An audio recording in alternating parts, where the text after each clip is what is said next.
নমস্কার বন্ধুরা, সকলকে আমার চ্যানেলে স্বাগত। আমরা মোটামুটি সকলেই জানি গত 18ই মার্চ 2024 সোমবারের দিন বহু প্রতীক্ষিত ডিএ মামলাটি সুপ্রিম কোর্টে ওঠার কথা ছিল, কিন্তু শেষ পর্যন্ত এই মামলাটি আর সুপ্রিম কোর্টে সময়ের অভাবের জন্য ওঠেনি এবং যথারীতি এই মামলাটি আগের শুনানির দিনের মতো শুনানি হয়ে ওঠেনি। কিন্তু কেন এই মামলাটি বারবার পিছিয়ে যাচ্ছে? গত 1.5 বছর সময় এই মামলাটি সুপ্রিম কোর্টে থাকলেও কেন এখনো পর্যন্ত নির্দিষ্ট কোনো একটা দিন সুপ্রিম কোর্ট থেকে দেওয়া হলো না এই মামলাটির জন্য, যেখানে এই মামলাটি শুনানি শেষ হতে পারে? এই সকল কিছু নিয়ে বেশ কিছু চাঞ্চল্যকর তথ্য উঠে আসছে। এছাড়াও এই ডিএ মামলাটি নিয়ে পরবর্তী বেশ কিছু আপডেট এই মুহূর্তে বেরিয়ে এসেছে। কি হয়েছে ডিএ মামলা নিয়ে সুপ্রিম কোর্টে, সকল কিছু আজকের ভিডিওতে বিস্তারিতভাবে আলোচনা করব। ভিডিওটি ডিএ মামলা সংক্রান্ত অত্যন্ত গুরুত্বপূর্ণ, তাই প্রথম থেকে শেষ পর্যন্ত অবশ্যই ধৈর্য সহকারে দেখবেন এবং ভালো লেগে থাকলে অবশ্যই একটি লাইক করবেন এবং সকলের সঙ্গে শেয়ার করবেন। আর সেই সাথে এই চ্যানেলে যদি প্রথমবার হয়ে থাকেন এই রকমের ইনফরমেটিভ ভিডিও আরও দেখার জন্য, যারা এখনো পর্যন্ত এই চ্যানেলটিকে সাবস্ক্রাইব করে রাখেননি তারা অবশ্যই চ্যানেলটিকে সাবস্ক্রাইব করে নিতে ভুলবেন না। তাহলে চলুন আমরা বিস্তারিতভাবে দেখে নিই। প্রথমত সুপ্রিম কোর্টের ডিএ মামলাটি নিয়ে শেষ কি তথ্য আপডেট করা হয়েছে সেটি একবার দেখে নেব, তারপরে এই মামলাটি কেন বারবার পিছিয়ে যাচ্ছে সেটি নিয়ে আলোচনা করব। প্রথমত দেখুন, আমরা এই মুহূর্তে সুপ্রিম কোর্টের ওয়েবসাইটে আছে। এখানে ডায়েরি নাম্বার দেওয়া হয়েছে 35292/2022, অর্থাৎ 2022 সালে এই মামলাটি 3রা নভেম্বর এই মামলাটি ফাইল করা হয়। এখানে দেখুন the state of West Bengal versus confederation of state government employees west বেঙ্গলের তরফ থেকে এখানে দেওয়া হয়েছে। Diary number, case number, special leave petition সকল কিছু দেওয়া হয়েছে।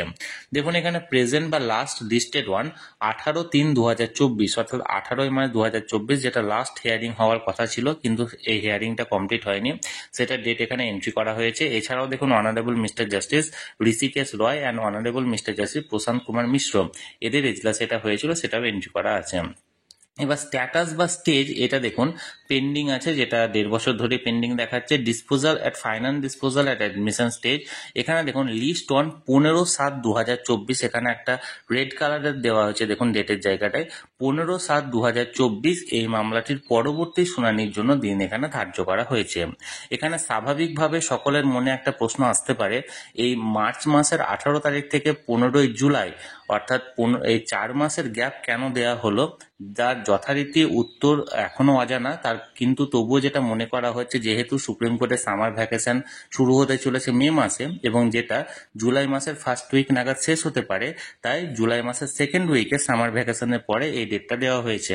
কিন্তু স্বাভাবিকভাবে এপ্রিল মাসটা পুরো ফাঁকা ছিল এই ডেটটা পুনরায় ডেট দেওয়ার জন্য, সেটা কেন দেওয়া হলো না সেটা এখনো পর্যন্ত অজানা। হয়তো কোনো রকম কোনো ফাঁকা জায়গা পাওয়া যায়নি এই ডেটটা দেওয়ার জন্য। এখন দেখা যাক যে 15ই জুলাই 2024 এই মামলাটি আবার ওঠে কিনা, না আবার পিছিয়ে যায়। এবার এটা মোটামুটি আমরা আপনাদের সঙ্গে শেয়ার করলাম। এবার আমরা জানবো যে কেন এই মামলাটি বারবার পিছিয়ে যাচ্ছে।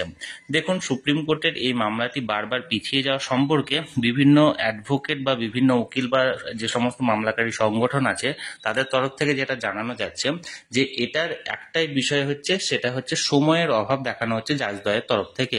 কিন্তু বারবারই এই মামলাটি 60 নম্বর বা 50 নম্বর বা 50-এর ওপরের যে সিরিয়াল নাম্বার, সেই সিরিয়াল নাম্বারে ফেলা হচ্ছে এবং স্বাভাবিকভাবে দ্বিতীয়ার্ধে ওঠার কথা থাকলেও প্রথম দিকের মামলাগুলির সময় একটু বেশি লেগে যাওয়ার ফলে শেষের দিকের 50-এর উপর যে সমস্ত মামলাগুলি সিরিয়াল থাকছে সেগুলি আর কার্যত উঠছে না এবং না ওঠার ফলে এই মামলাগুলি যথারীতিভাবে পিছিয়ে যাচ্ছে।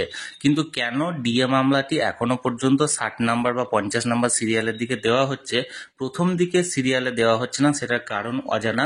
তবুও এটা মনে করা হচ্ছে বা সংগঠনগুলির তরফ থেকে যেটি জানানো হচ্ছে, যে ডিএ মামলাটি যেহেতু একটা এক্সটেন্সিভ হিয়ারিং এর প্রয়োজন বা অনেকক্ষণ সময় ধরে এর হিয়ারিং করার প্রয়োজন আছে, তাই প্রথম সিরিয়ালের দিকে যদি ডিএ মামলাটি দেওয়া হয়ে থাকে তাহলে এই মামলাটি শুনানি শুরু হলে অনেক সময় ব্যয়িত হবে এবং যার ফলে পরের লিস্টের মামলাগুলি বা পরের সিরিয়াল নাম্বারের মামলাগুলি শোনার জন্য এখনো পর্যন্ত সময় হয়ে উঠবে না জাজদ্বয়ের তরফ থেকে। তাই এই মামলাগুলি, অর্থাৎ বিশেষ করে যেগুলি এক্সটেন্সিভ হিয়ারিং এর মামলা আছে, সেগুলি সিরিয়াল নাম্বারগুলি পেছনের দিকেই দেওয়া হচ্ছে। এখন দেখার বিষয় আগামী 15ই জুলাই 2024 যে ডেটটা দেওয়া হয়েছে সেই ডেটে কার্যত শুনানি হয় কি হয় না সবসময় চোখ রেখেছি। যে কোনো আপডেট পাওয়া মাত্র আপনাদের উদ্দেশ্যে তৎক্ষণাৎ সেটা শেয়ার করা হবে।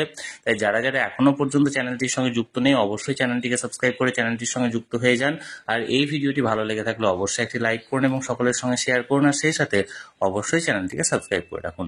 ধন্যবাদ, দেখা হচ্ছে পরের ভিডিওতে।